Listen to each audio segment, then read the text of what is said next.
ang mga material na bagay, ang mga malalaking bahay, sasakyan, ginto, pila, pera, hindi niya hiningi. Ang hiningi niya ay karunungan. Dahil sa karunungan, ito ang daan patungo sa matagumpay na buhay. Matagumpay na pamamalakad kung ikaw ay isang leader. Leader ng pamilya, leader ng komunidad, leader ng isang bansa. Ang kailangan mo ay wisdom. Hindi lang wisdom ng sariling katalinuhan mo, kundi wisdom na nanggagaling sa Diyos. Ito ang susi ng katagumpayan. Hallelujah. So, kinakailangan po ba mag-worry? Ito ang sinasabi ng Matthew 6:25. Do not worry. Hindi ka na kinakailangan mag-worry. Laging unahin mo ang Diyos. Sa umaga, sa pag-alis mo, sa pagdating mo, sa pagtulog mo, araw-araw, yan ang daily routine, yan ang ginagawa ng tao. Unahin mo muna ang Diyos. Anong gagawin mo? Manalangin ka. Magpasalamat ka sa Diyos. Humingi ka ng proteksyon. Humingi ka ng tulong. Acknowledge God in all your ways. And He shall direct your paths.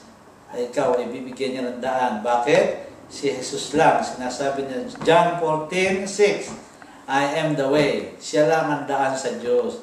Siya ang daan patungo sa Diyos. I am the truth. Siya lang ang katotohanan tungkol sa Diyos. Gusto mong malaman ang lahat. At siya lang ang buhay. I am the life. Siya lang ang buhay na mahabang, masagana sa lupa na pwede mong i-claim, hilingin sa Diyos, in Jesus' name, at ang buhay na walang hanggan pagdating ng Panginoong Hesukristo.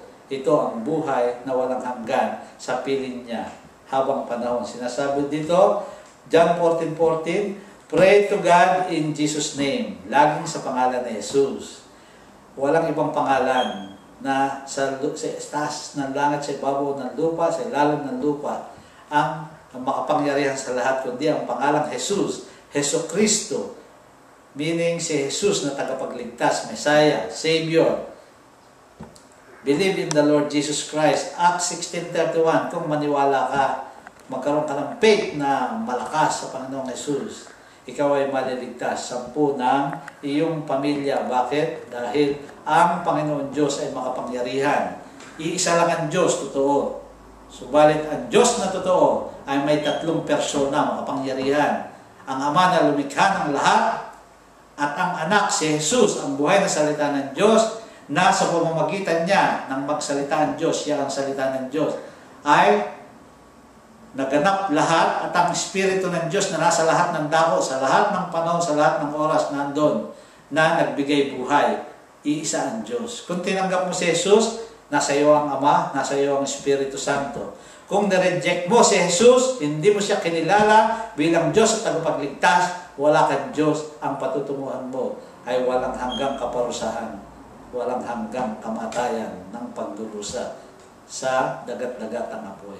Kaya unawain natin mabuti, unahin natin ang Diyos. Matthew 6:33, ito ang mensahe sa araw na ito. Kapatid, i-check mo ang buhay mo, suriin mo ang buhay mo. Inuuna mo ba ang Diyos sa buhay mo sa lahat ng pagkakataon, sa lahat ng aspeto ng buhay mo? Unahin mo siya, ang kanyang katwiran, ang kanyang kaluwalhatian, at ang lahat ay dadagdag sa iyo. Marami kang kailangan, marami tayong pangangailangan sa buhay. Hindi mo na kinakailangang magsikap na mabuti o magsubsub ka na walang katuturan dahil wala ang Diyos, wala ang Panginoong Jesus. Sabi dito, unahin mo ang katwiran niya, ang salita ng Diyos. At unahin mo ang pananampalataya mo sa Panginoong Jesus. Dalawa lang.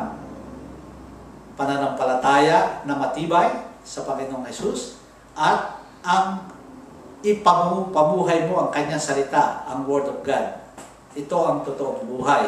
Ito ang totoong pananampalataya. Sa magitan nito, ikaw ay magtatagumpay, ikaw ay mapagpapala, hindi lang ikaw, ang buong pamilya mo at lahat ng mahal mo sa buhay. Kaya ikaw ay pinagpala, kapatid. In Jesus' name. Amen. Amen. Hallelujah.